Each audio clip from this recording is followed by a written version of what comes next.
Nos Animeureux est un podcast haut en couleur pour parler ensemble d'animation. Je suis Minerva. En 20 ans, j'ai été directrice, formatrice et surtout, j'ai été une animeureuse. Chaque semaine, on se retrouve entre anciens et nouveaux de l'animation pour mettre en avant et transmettre les valeurs et le goût de ces métiers si nécessaires de l'animation socio-culturelle.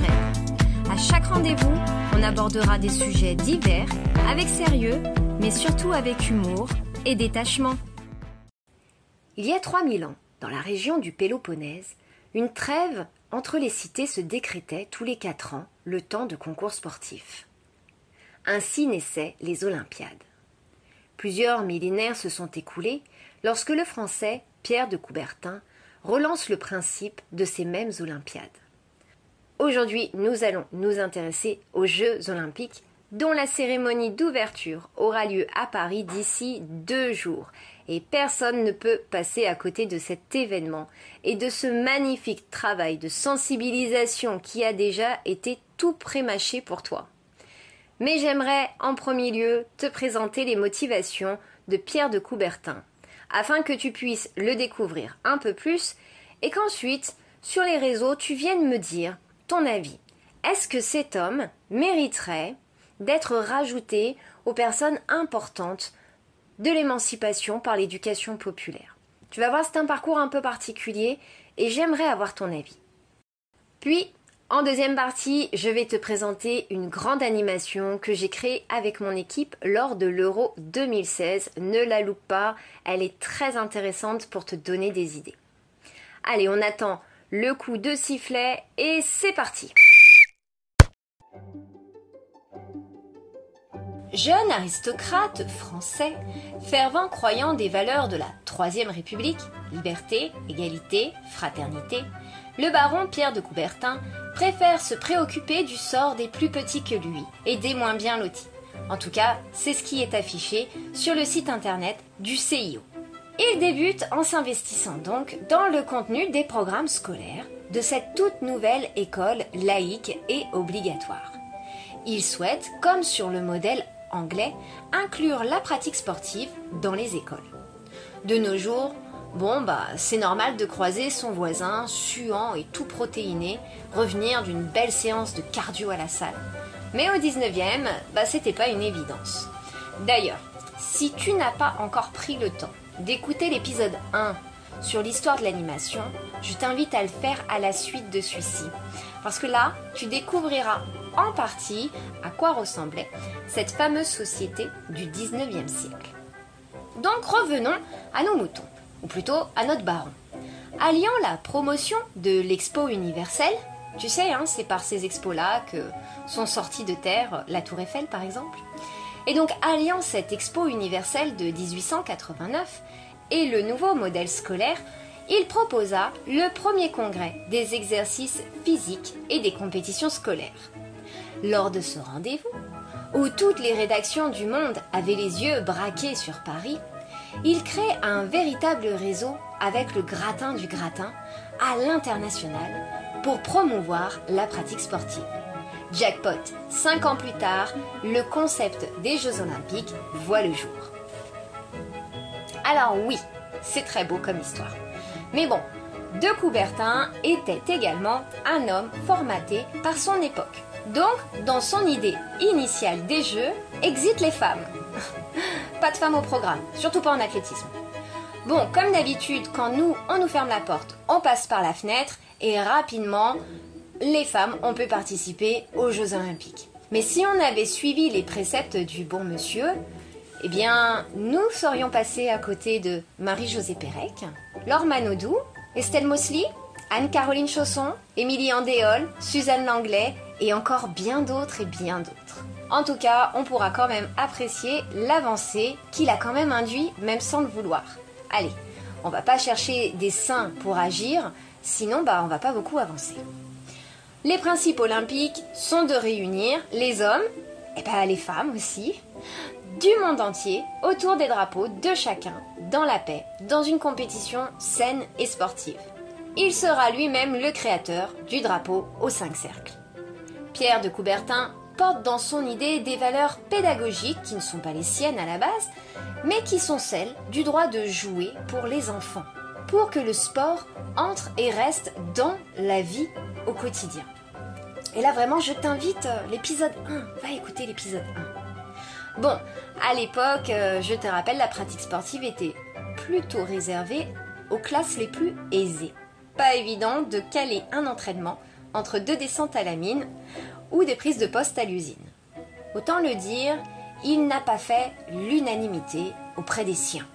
Il a ainsi, tout au long de ses responsabilités, veillé à ce que les jeux ne deviennent pas une pratique bourgeoise, élitiste et professionnelle, mais que ça reste un rendez-vous universel. Ne va pas non plus t'imaginer le baron, poing levé, sur des barricades avec un drapeau rouge. Il reste un homme de sa condition, avec ses codes, sa vision du monde, qui nous semblerait aujourd'hui bien désuète. Il laisse donc un héritage mémorable, mais dans cet héritage, il y a aussi l'histoire d'une époque coloniale et nationaliste. Tu le comprendras, Pierre de Coubertin est un personnage énigmatique. Il n'était sûrement pas le grand humaniste que certains chercheront à nous vendre depuis quelques mois, mais il aura eu le mérite, et cela va être difficile de le lui retirer, de créer l'événement sportif le plus important depuis plus de 120 ans, et qui offrit à nombre de sportifs et de sportives résultats, quelles que soient leurs origines, leur nationalité, leur religion, l'émancipation. Alors voilà, nous sommes le 24 août. Et dans 2 jours sera diffusée dans le monde entier la cérémonie d'ouverture qu'on pourrait nommer une super sensibilisation de choc pour ton programme du mois d'août.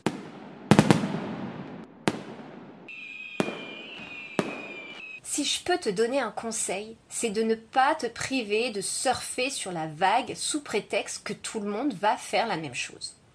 L'essentiel, c'est pas de faire comme les autres. L'essentiel, c'est de savoir ce que tu décides d'en faire. Pour ceux à qui cela aurait échappé, la pratique sportive, la pratique physique, est liée à l'éducation populaire, et ça, depuis les origines. Ah oui, c'est dans l'épisode 1. Bon alors, avec ton BAFA, ça ne t'octroie pas le droit de te considérer comme un entraîneur ou un prof de sport. Mais, au même titre que la culture, les arts, les sciences, eh bien le sport reste une valeur dominante d'émancipation et de cohésion, notamment avec le sport co. Ton rôle est donc de te démarquer. Allez, une fois n'est pas coutume, je vais t'ouvrir ma mémoire pour te raconter l'aventure Euro 2016 que nous avons créée avec mon équipe de choc. Donc à cette époque, j'étais responsable de secteur dans un centre social et la France s'apprêtait à accueillir l'Euro 2016. Nous étions certains animateurs, plutôt les garçons, il faut bien se l'avouer, très excités à l'idée de cet Euro qui allait démarrer. En plus, certains matchs se jouaient à Lyon. On a reçu à l'époque, dans les boîtes mail, une information venant de la préfecture comme quoi un concours était organisé. Les projets facilitant l'émancipation des citoyens par la pratique sportive seraient mis en valeur et seraient récompensés en gain par quelques places pour aller voir un match qui se déroulerait à Lyon, enfin plutôt à Dessines, lors de cet Euro 2016. Ni une ni deux, on est parti avec mes collègues s'enfermer dans le bureau et on a pondu un très très beau projet. Il faut savoir qu'à l'époque, sur mes périodes de mercredi, je demandais à mes équipes d'avoir un fil conducteur. J'avais aussi à l'époque la responsabilité de l'accompagnement scolaire. Certains de mes animateurs, 2 en l'occurrence, qui étaient des animateurs à temps plein, étaient autant sur les temps de centre aéré que sur les temps d'accompagnement scolaire, ce qui me permettait d'avoir du lien entre les deux parce que c'était 2 publics finalement différents qui ne se fréquentaient pas. On a donc imaginé un super projet qu'on a présenté à ma chef. On était tout excités, on aurait dit qu'on avait les doigts dans les prises et je pense que résultat, elle n'a pas osé nous dire non, mais elle n'y croyait pas énormément. Alors ce projet, on va pas se mentir, Pour moi, il a été une réussite, il a très bien fonctionné et aujourd'hui, je vais te décrire simplement comment, avec des activités très simples, on a fait vivre un temps de vie dans notre quartier, dans notre structure, qui était très important. Il faut savoir qu'à cette époque, on était donc le mois de juin, il commençait à faire chaud, les enfants étaient beaucoup plus tard dans la rue le soir, il commençait à y avoir une certaine excitation. On avait des collègues autour de nous qui vivaient dans la région de Dessines et qui, en plus de n'être absolument pas fans de foot, commençaient un petit peu à se dire, à maugréer. Qu'est-ce qui va se passer ? Comment on va faire pour rentrer chez nous ?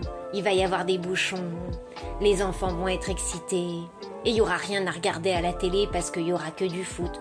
Bon, en gros, grosse ambiance. L'objectif donc, c'était de faire vivre ensemble, je n'aime pas cette expression, mais bon, de faire vivre ensemble tout ce petit monde durant ce mois de juin.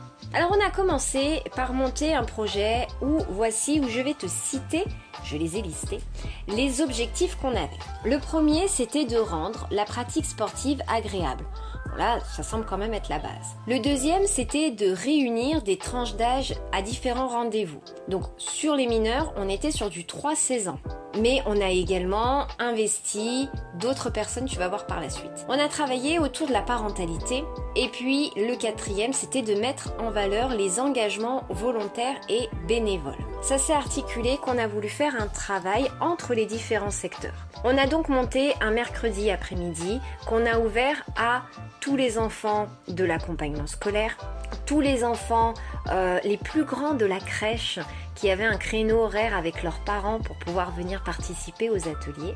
Et on avait demandé à certains du secteur jeune qui le souhaitaient de participer avec leur animateur à l'encadrement. J'ai demandé à des parents de l'accompagnement scolaire que je commençais à connaître depuis un moment, pour lesquels je savais qu'il y avait une âme sportive, notamment dans le foot, de venir, s'ils le souhaitaient, participer à la gestion d'un atelier. Et donc cet après-midi, c'est monté là, une sorte d'après-midi entre le sport et la kermesse. Vraiment une ambiance fin d'année, très sympathique. Et qu'est-ce qu'on a fait durant ces ateliers ? Vous allez me dire, on a fait du foot. Pas du tout, on n'a pas fait de foot. On a fait plein de pratiques sportives, on a fait des parcours de mobilité. Mais pour te donner un exemple, au lieu de faire du foot, on a fait du cécifoot. C'est-à-dire on a fait rentrer le sport adapté dans notre pratique. Le cécifoot, c'est génial. Pourquoi ? D'abord parce que ça induit de parler d'handicap avec les enfants, de mobilité, de vulnérabilité. Et puis ça permet une certaine cohésion parce que moi, j'avais des groupes très stéréotypés avec des gamines qui voulaient absolument pas entendre parler de jouer au foot parce que les garçons ils font mal, parce que les garçons ils sont trop forts, parce que les garçons ils nous laissent pas jouer. Bon, avec le cécifoot tout est réglé, tout le monde a les yeux bandés. On a un ballon avec un grelot et d'autres personnes qui donnent des indications. Il faut donc que ce soit quand même quelque chose de calme. Et puis ça remet tout le monde à égalité. Ça a été très intéressant, puis c'est intéressant je trouve de faire participer les enfants entre guillemets valides à l'handisport parce que ça peut être aussi un lieu de réunion. Donc ça s'est passé comme ça. De l'autre côté, on a fait aussi des jeux loufoques parce que le but c'était quand même de donner envie de bouger et de faire de l'activité. Et par exemple en jeu loufoque, très simple, celui qui est le plus souvent mis en avant dans nos structures, c'est le Quidditch. Donc on a fait une très belle partie de Quidditch et on reviendra si vous voulez sur un autre épisode sur les différentes manières que les uns et les autres ont de mettre en place le Quidditch. Très belle journée, de la pratique de partout, de l'investissement de partout. Première journée validée, c'était le gros temps fort qui s'était mis en place. On avait également demandé à des jeunes du quartier qui étaient inscrits au futsal s'ils voulaient venir participer à l'encadrement. Résultat, nous recevons également entre-temps un petit courrier de la préfecture qui nous dit que notre dossier a été sélectionné et même plus que sélectionné, il a été accepté, qu'il semblait assez intéressant pour offrir 20 places. Et donc, les personnes qui ont participé à cet encadrement ont pu bénéficier de plusieurs places pour pouvoir accompagner pour les parents leurs enfants et pour les jeunes qui ont gagné leurs parents à une soirée au stade de Dessines pour voir un match de Coupe d'Europe dans un stade flambant neuf Bon, une belle récréation et une belle récompense. Au passage, notez que, on est bien clair, ce genre de lot, il est pour les usagers, il n'est pas pour vous. Donc aucun d'entre nous ne s'est rendu au stade vu que les mineurs étaient accompagnés de leurs parents. Et donc on a continué comme ça sur le reste des mercredis. Cette journée-là déjà c'était une belle journée, les gens se sont rencontrés, ça a permis aux parents de l'accompagnement scolaire, notamment des ados, de rencontrer l'équipe d'animation jeunesse pour essayer qu'il y ait des ponts qui soient faits sur l'été qui courait juste derrière pour que ces jeunes ils viennent participer aux activités qui étaient là. On a pu faire connaissance entre les équipes et les passerelles de la crèche aussi pour la rentrée qui allait suivre. Et puis on a continué sur les autres mercredis. Comment on a fait vivre ça un peu plus sur le reste du temps jusqu'à la fin de la Coupe du Monde.